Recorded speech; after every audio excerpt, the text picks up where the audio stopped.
Hello, welcome to Relationship Talk Live. Today we're talking about the five love languages book and lifestyle practiced by Dr. Gary Chapman. And I'm here with you, Freda Idahosa Ajayi. We'll be talking about the love languages, what they are, how they have impacted the culture, where it started, and how it affects us as Christians, as believers. So welcome to the show. So let's get right into it. Now, the five love languages, a lot of people are familiar with it. And so I'm just going to talk a little bit more about it. And I'm excited to introduce my brand new microphone, and I hope it's working. Anyway, so what are the five love languages? The five love languages were started by Dr. Gary Chapman, and he wrote a book about them. And basically, he is a counselor, and he has been counseling people now for many, many years. And in the course of his counseling, he kept on seeing that people were having basically the same communication problems. The husband would come in, or the wife would come in, or those intending to marry would come in and say, "This person doesn't understand me. I don't feel loved by this person." And eventually he started to see similarities in the things that they were talking about. And each person would say, well, he doesn't make me feel loved, or she doesn't make me feel loved. And he started seeing those similarities and jotting them down and noting them down. And eventually he started seeing that we're grouped into five different ways that people receive and understand love.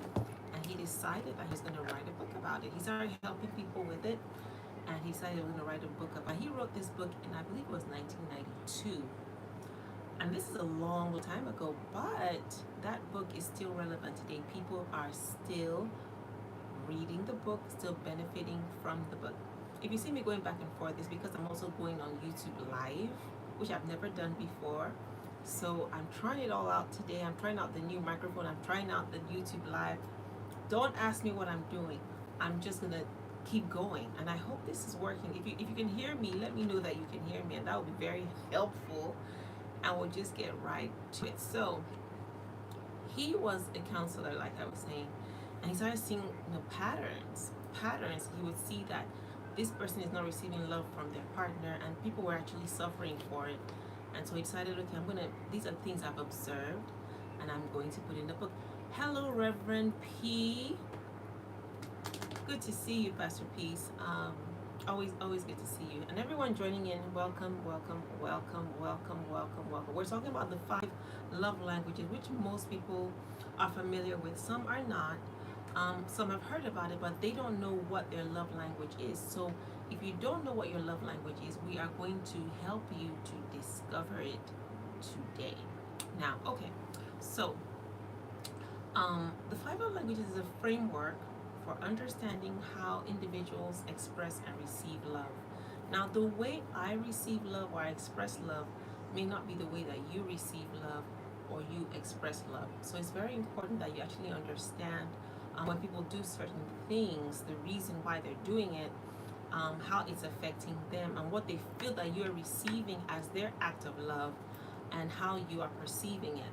So very, very important that you find out what they are. So here are the five love languages. For those of you who are unfamiliar, this is unfamiliar territory. Or if you are familiar, it will resonate with you as I call out each of them. It should resonate with you. Hello, everyone from YouTube land. Good to see you. Good to see you. It's my first time on YouTube Live, so I'm enjoying it. And we'll just see how it goes, right? Anyway, so here are the five love languages. The first one, and this is not in any particular order, so don't feel like the most important one is this one. It's just how I wrote it out, so don't worry about it, the order. So here we go. The first one is words of affirmation. Now, this is expressing love through verbal compliments, words of appreciation, and affirming statements, like things that make people feel good. For example, oh, I love you. A lot of people love to hear that. Or you did a great job, or I really like how you did this, X, Y, and Z. It can mean a lot to someone whose primary love language is words of affirmation, affirming the person, right? Okay, now This is not for everybody. Some people don't need this. Some people affirm themselves enough. They don't need words of affirmation. But according to Dr. Gary Chapman, everybody has a primary love language. Primary, I mean the one that you most connect with and makes you feel the most loved. So I'm just going to go, let me just mention all five at once and then we'll break it down. So it's words of affirmation, acts of service, receiving of gifts, quality time, and physical touch. I'll do it again. It's words of affirmation, acts of service, receiving of gifts, quality time, physical touch. Okay, so these are the five. Now, if you're familiar with the love languages, then you basically already know what your love language is for the most part. For the most part. I don't know if you might be like, well, I kind of know. Hello, Dr. Harry Akinola. Good to see you. You pretty much already know what your love language is from those five. And then someone asked Dr. Chapman, have you added anything else to the love language? Are there 6 now? Are there 7 now? Since you wrote in 1992. And you know what he said? He said no. They're still the top 5. It's still those 5.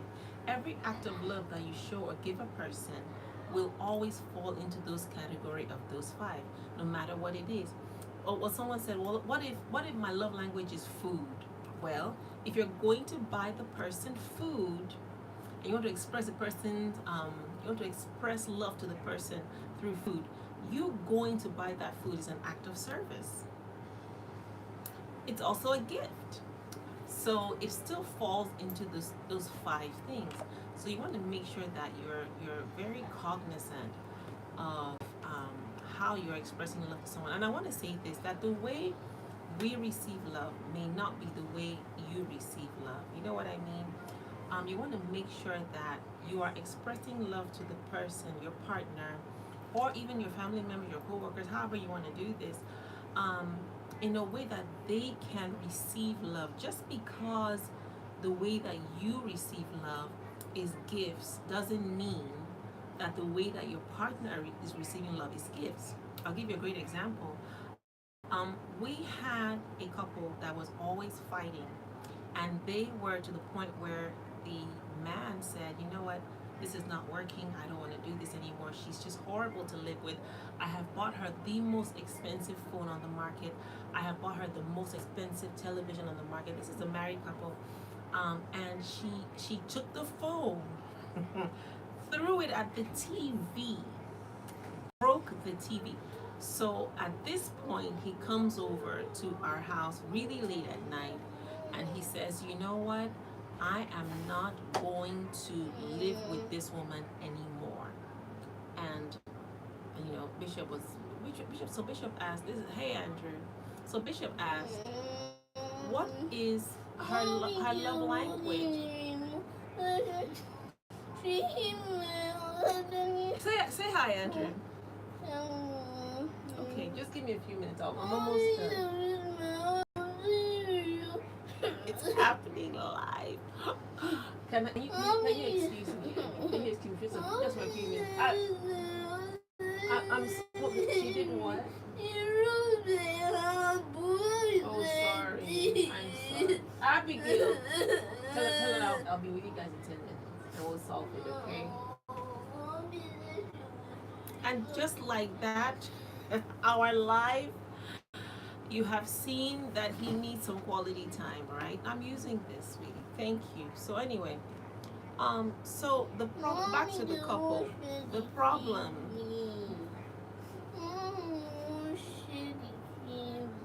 No, she can't share TV, and I'm using my iPad, so you have to excuse me now, okay? Andrew, stop pushing your brother. I can't even remember which one they are. Abby, stop pushing your brother. Oh my God. Anyway, it is what it is. When you have kids, it is what it is. You have to incorporate them into your life. I do have kids, and that's one of them. Okay, so back to the couple.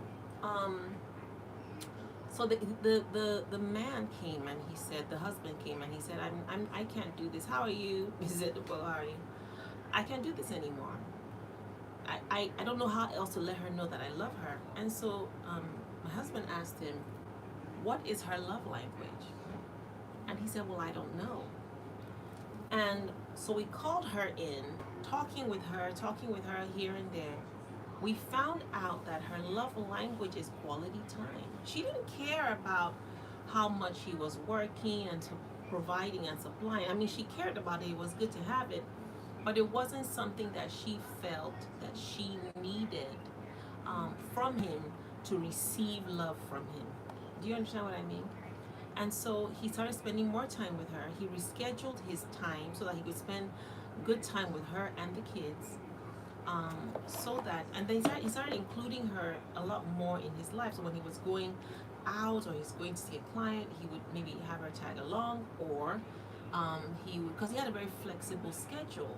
You know, when you have a flexible schedule, it's a little bit hard to be 100% 9 to 5. That's what I'm doing. He could go out at any time, and so he structured his schedule for her, and he was able to spend quality time with her. And within a matter of a month, he came back and he said, I love her. This is the best advice you've ever given me. She has changed.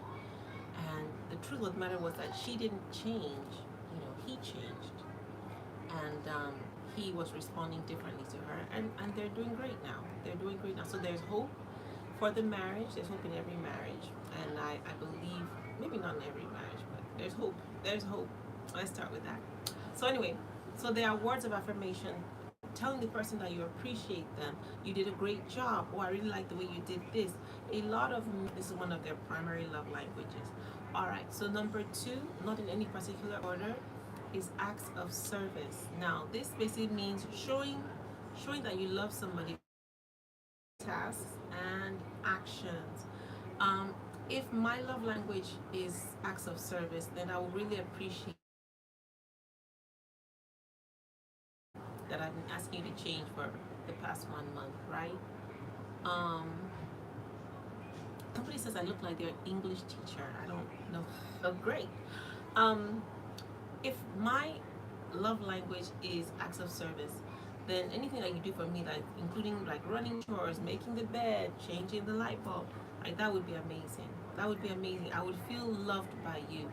So I don't know if this is your love language. It might be, it might not be, but that is one of them. So the next one is receiving of gifts. Now, this is not necessarily like a money thing. A lot of people feel like it's such a materialistic thing. You just want receiving gifts. I know men whose love language is the receiving of gifts, and so it's not necessarily the money aspect of it. It is just the sentiment behind it, that you're thinking of me. What does that communicate to the person? It's telling the person you're thinking of me. You really want you're thoughtful. You're making the effort. A lot of times it's the effort behind the gift. So it might be something small, like a flower, or some cufflinks because the person is traveling to do a presentation, or it might be it's just those little things, a book that they wanted to read. So it's not necessarily the money aspect. So a lot of people believe that it's a money thing. It's not a materialistic thing. It really is more about the sentiment behind it, the thoughtfulness behind it. So I hope you are understanding what I'm saying. How are you, Pastor Osahe? Thank you for joining in. The next one, we're talking about 5 love languages today, and really trying to understand more about it and seeing how it can help in our relationships, and making sure that we are communicating love to our partners in the way that they understand. As much as I'm loving this sunlight filter thing, I'm gonna shut this. Do you mind? It's kind of getting in my eye. So is that better? It's kind of better for me, but I don't know if it's better for you. I hope it is. So, making sure that we're communicating love to our partners. How are they receiving the love that we're giving? So you're getting the most out of your giving of this love. Sometimes you give love to your partner, and they just don't understand why you thought they wanted a brand new watch when all she asked for was for you to, literally fix the washing machine, which would take you 10 minutes to do. So she would receive the love better if you would just do that. It's just one of those things that you have to make sure that you're communicating properly. Now, the thing is, it's so easy when once you get it, once you ask and get the response from your partner, and you ask the person, am I communicating love to you? Is your love tank full or is it empty? And let's say on a scale to of 1 to 10, 1 meaning that the love tank is empty, and 10 meaning that the love tank is full. If they tell you 5, then you got work to do. If they tell you 6 even, then you've got work to do. And you should make the effort without acting like it's a burden. And I think no one wants to ever feel like they are a burden to you when you are expressing love. Nobody wants to feel that way. Like you're doing it out of obligation. It's so painful when you feel like your partner is expressing love not because they want you to feel loved or they want you to be happy, but they're doing it because they feel like, well, it's like a duty to express love to you. It's so painful. So it's very important that when you are expressing love to your partner, you are making sure that the partner um, feels like you want to be there, you want to do what you're doing. It makes such a difference. So I would put that as a little side note for when you're doing this love language and speaking their love language. Okay, make sure that you're doing it not out of obligation, but because you really, really want to do it, and you want them to feel loved. I mean, isn't that why you're in the in the relationship, right? So anyway, and then the next one, we talked about words of affirmation, acts of service. We talked about receiving of gifts, and now we're gonna go to number 4, which is quality time. So quality time is giving someone your undivided attention. And we talked about this when we discussed communication skills. I think this was 2 or 3 episodes before this. When we talked about communication skills, we talked about how to make sure the person that you are speaking with or communicating to understands what you're saying, and they feel like you are um, really listening, you're really present, you're really there. So this is part of the quality time that we're talking about. Now, quality time is basically giving someone your undivided attention, and it means like spending meaningful time together, engaging in activities, really bringing them into your space. Having great, deep conversations, going on walks is a great way to spend quality time. A lot of couples that really, really spend this quality time together see the benefits of quality time. Now, this may not be your primary love language again, but it is something that will benefit you if you are expressing it. And both of you will enjoy the time together. It's not like you hate the person anyway. You're in a relationship with the person. So you really should be enjoying the time. But they see quality time as your way of saying, I enjoy being with you. I like being with you. I enjoy your presence. I enjoy your company. And that just expresses love to them. And I mean, you know, a lot of people need this quality time, and I think, and let me say that your love language may change over time. When you're first in the relationship, maybe your first couple of years of marriage, your love language might be acts of service and gifts, and then later on it will evolve. Give your partner the opportunity to evolve in the relationship, and it could always evolve into quality time. You just want to spend time with your partner, and there's absolutely nothing wrong with the evolution of the relationship. It's important in relationships that you allow your partner to evolve, because they will change over time.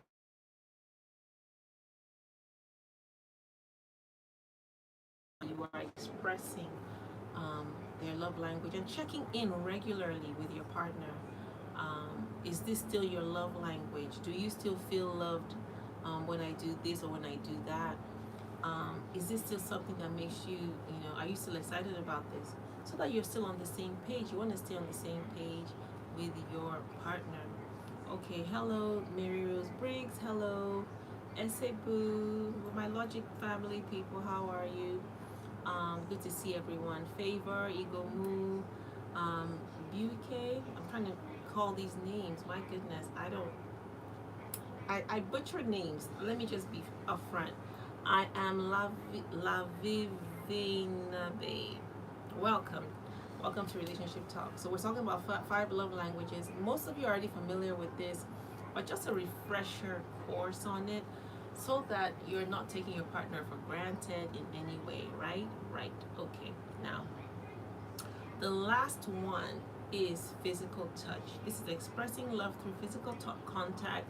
This could be holding of hands, hugging, any form of physical affection is what we know as physical touch. Now, this is a love language not peculiar to men. And I think a lot of people just think that, oh, when you say physical touch, it is men are the ones that need this physical touch. It's very important to men to have this physical touch.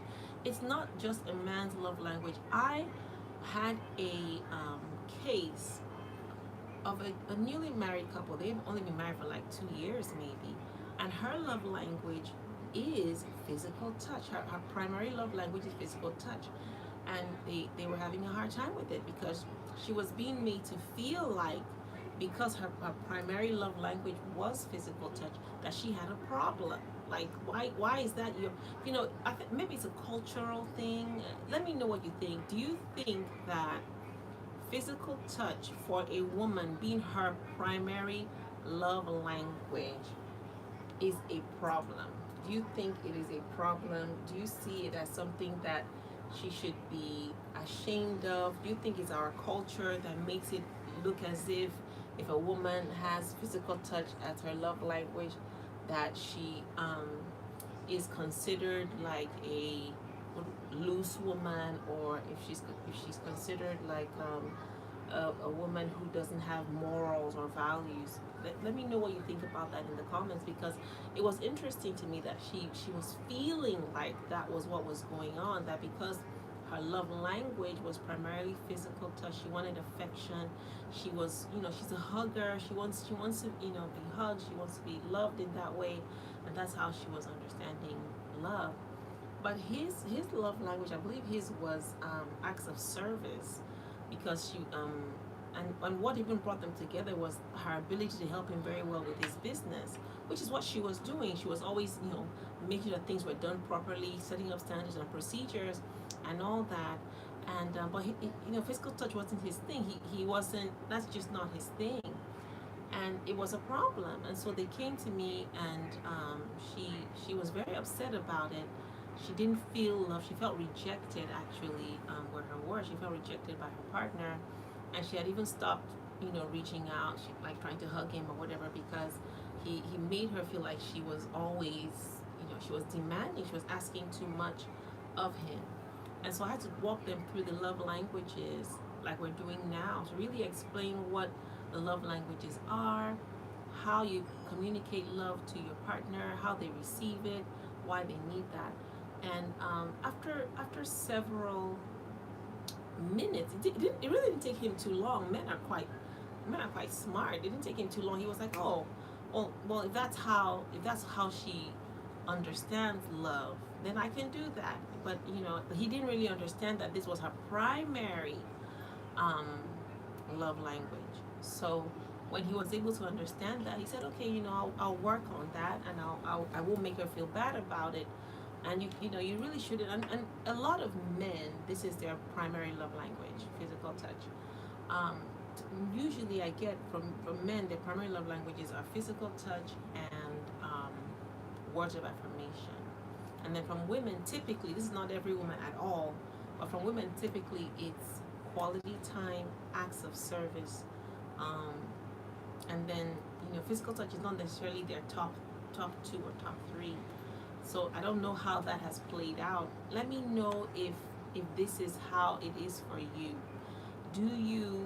What is your love language? Let me know what your love language is in the comments, and tell me how that has, if it has at all affected you in any way, or affected your relationship. Um, so we're talking about five love language. For those of you who are just joining us, you are welcome. Oma Praise. Good to see you. Welcome, Misty C. Welcome. I thought I saw Michelle earlier. Welcome, Michelle. Good to see you. We have been going over the five love languages and really trying to get to understand how they work, how to express that to your partner. Okay, Gold says quality time is her love language. Fantastic. And I hope that you are expressing this to your partner. And let me say this now. Very important also when you're practicing these love languages, don't demand the love language from your partner. Don't say, well, you must spend time with me now because that is my love language. No, but you can definitely request. You can say, well, hey, this is my love language. I would love. Do you think we can spend some time together? Do you think we can maybe after work on Monday we can go out to dinner? Or do you think we could go see a movie on Saturday or Friday or when you're free? So it's not a selfish, just because you know your love language doesn't doesn't give you the right to suddenly be so selfish and demanding, well, this is my love language, you must take me to the movies, you must spend time with me.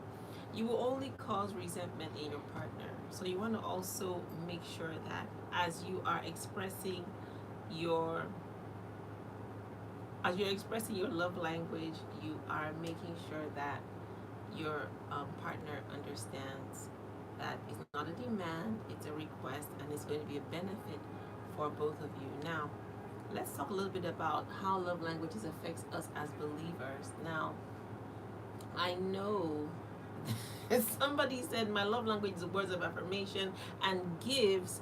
I'm not greedy. I'm not greedy, I promise. I don't think you're greedy. I don't, I don't think you're greedy.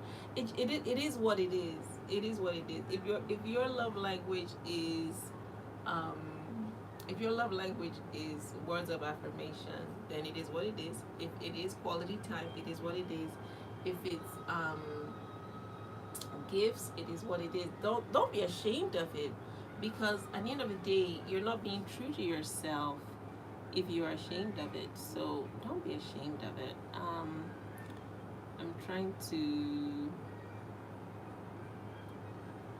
Good.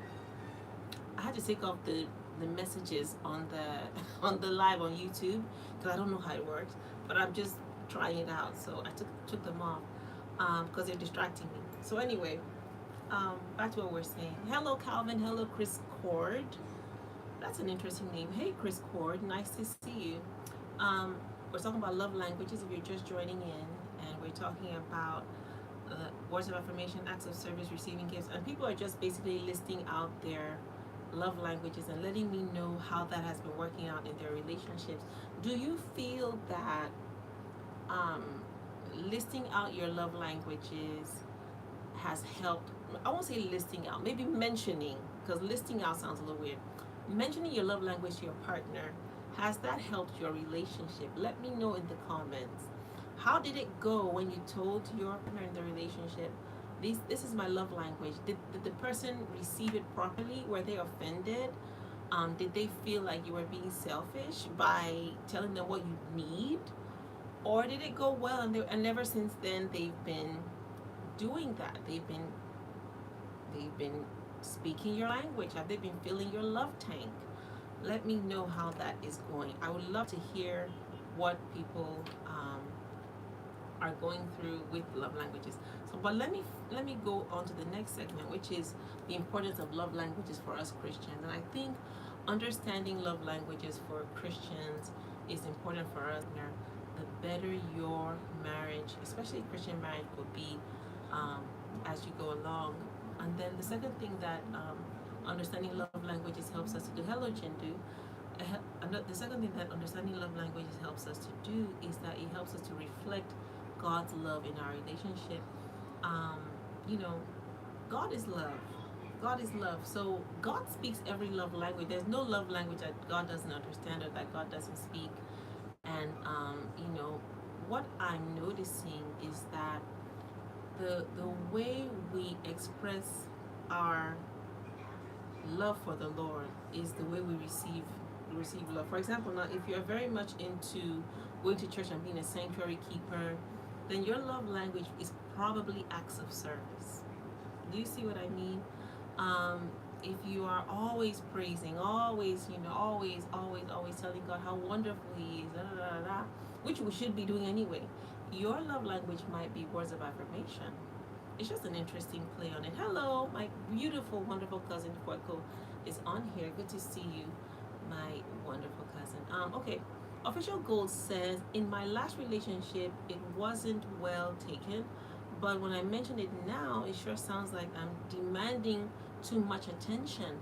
Wow. So you might need to give your partner or whoever you are in the relationship with a little orientation on why it's beneficial, how it makes you feel when they do this, how it makes you feel when they speak your love language. So it's not about demanding, like I said, it's more, but it could also be the way that you're requesting. If it's too forward, if it's too like insistent, then it probably won't be taken well, right? It wouldn't be taken well. So you might want to check that you are not being too demanding in your approach to it. And then also make sure that your partner understands that this is how I receive love. I'm not trying to make you, in fact, show them all the benefits of, if you understood that my love tank would be full when you express love to me in this way, then you would be excited about it, and you would be like, oh, that's easy, especially if it's something simple, like just words of affirmation, like, oh, you could just, oh, I love the way you do this, I appreciate you for doing this, so easy. So maybe they're not understanding, or maybe we're not explaining it properly to them, because it has a lot of benefits and it saves us so much time as believers. If you have a question, please feel free to use the question box. It's the little thought bubble at the bottom with the question mark in it. Feel free to use that and throw your question in there. If you don't want anyone to see the question that you're asking, use the question bubble. Okay, so back to why it's important. It reflects God's love, obviously. By learning about each other's love language and communicating properly, we're better able to reflect God's love to our partners. 1 John 4 verse 8 says God is love. So why wouldn't we want to be expressing our love to our partners properly, especially when we have the knowledge? When you know better, you do better. That's what Maya Angelou says. Hello, Akexinger. Hello, Chiazo. Otito, good to see you. Congratulations on your new album. Okay, so number 3, it builds community. The principles of a love language can be applied beyond marriage. Like I said earlier, you might want to apply this. You know that you can apply the love language to your children, and your children will feel loved by you. It's so wonderful when you know what your children's love languages are. I have a daughter, and her love language is gifts. It doesn't matter what kind of gift it is. It can be the small. It can be this pen. The pen just fell out of my hand. It can be as small as a pen. Let me pick up the pen. It can be this pen, and you can say, "Here, this is what I have for you today." She would just be so ecstatic about it. So you want to make sure that you build up your children's love tanks as well. But that's a side note. For us believers, the principles of love language can be applied to our church community, can be applied to our other relationships, just by understanding how other people feel love and receive love. You can show the love of God to others.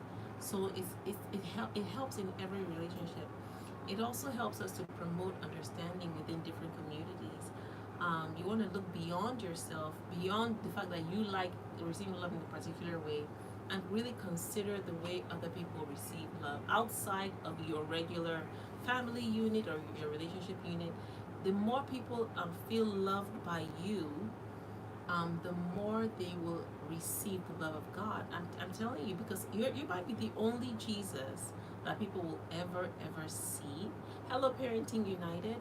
You might be the only Jesus that people will ever see. So you don't want to, you want to be expressing love to them and then letting them receive, softening them up. You know what I mean? To receive the love of Jesus. And you want to do that by understanding how to express love to them.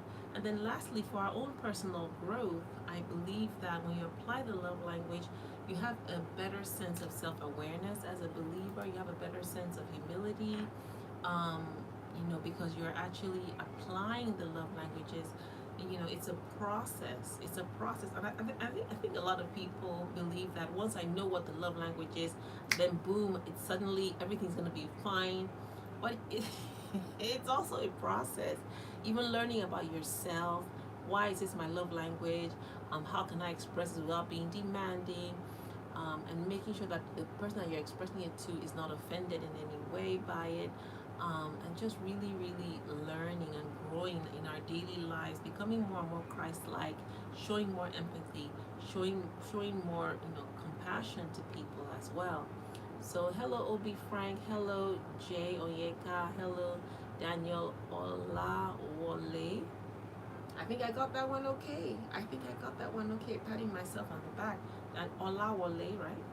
There you go. So you want to make sure that you're understanding and practicing the five love languages. And Christians we can enhance our relationships, build stronger communities, and really play out the love of God in our everyday lives. I believe this by understanding the love languages. If you're just joining me, the five love languages are how people receive love in general. It's like a framework for it.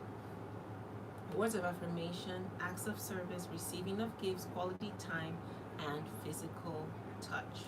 So those are the five that we have discussed. So I have a question here. Someone says, is it advisable to be someone who you are not comfortable? Okay, is it advisable to be with, someone who you're not comfortable with their love language? Wow, this is a tough one, because if you're not comfortable with their love language, it will be hard for you to express that to the person. It will be hard for you to express that to the person, which means that their love tank will stay on empty most of the time, and then they will resent you. So if you're not comfortable with their love language, let me give you an example. Let's say the person's love language is physical touch, and you are not a hugger at all, like not at all. And the person's love language is physical touch. You're having a hard time with it because it's not your thing. I mean, it takes a lot of effort, but we can find out what happened, what led you to not be a hugger or toucher at all, because that even as a human being, there's some physical contact involved in a relationship, obviously, in a marriage. So if you're having a very hard time with that, then you need to really look into that outside of the partner, because I don't think that is his fault or her fault.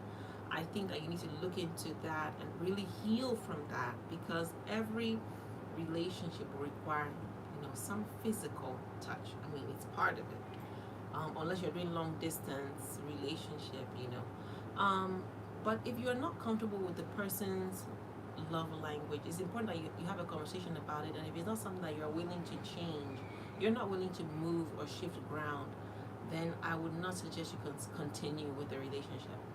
I just wouldn't, because the person with love tank will always be on empty, because you're not comfortable whatever they're, like, for example, now if the person's love language is words of affirmation, and you're just not comfortable with giving words of affirmation, it's just not your thing. You're like, I can't be always hyping you up. But that's not what it is. It's just that they appreciate when they are appreciated, and it makes them feel great, But if it's just not your thing, and you start resenting the person for their love language, then the relationship is not going to work. So if you have a conversation about it, you're not willing to budge, and it's not something you feel that you can do, then I wouldn't continue with the relationship. All right, well, it's been a wonderful time with you guys today. I'm going to check the question box one more time. If I don't have any more in there, I will call it a day. Thank you all for joining me. Real Emmanuel Obu, nice to see you. I hope everything is well with everyone. Thank you all for joining me today. We've been talking about love languages. It's been Real Talk with me, Freda Idahosa Ajayi. Also, I want to thank everyone who has watched the show, The Eligibles, which is also a relationship talk show that is running right now on Ewo TV on YouTube. It comes on every Sunday at 4. So you can always catch me there as well. Ewo TV, IWO TV on YouTube every Sunday at 4 o'clock. Subscribe there. Also, subscribe here. You can also subscribe here. And you can follow me here as well for great relationship tips. I talk a lot about the love of God for you. That's really where I feel that we must communicate that to people, that you're loved by the Lord. Your sins are forgiven. You are righteous. You are holy when you put your faith in Christ Jesus. And you can receive all that by doing just that, putting your faith in Christ Jesus. So that's what I do. And I want to make sure that you always know that you are covered by God's love and His grace. And He's not mad at you. You can come to Him and you can receive the love of God into your heart. That's what I primarily want to make sure that you are understanding here. On any of the platforms, Jesus loves you. I mean, Jesus, that's never going to change. He proved that by His death on the cross. So thank you for joining me. I hope you guys have a great night. See you tomorrow on The Eligibles on YouTube. And have a good night. Bye, guys. Let me go handle Andrew. Let me go handle Andrew and Abby. I'll talk to you guys later. Have a great night. Bye bye, YouTube. Bye bye, Instagram. See you later.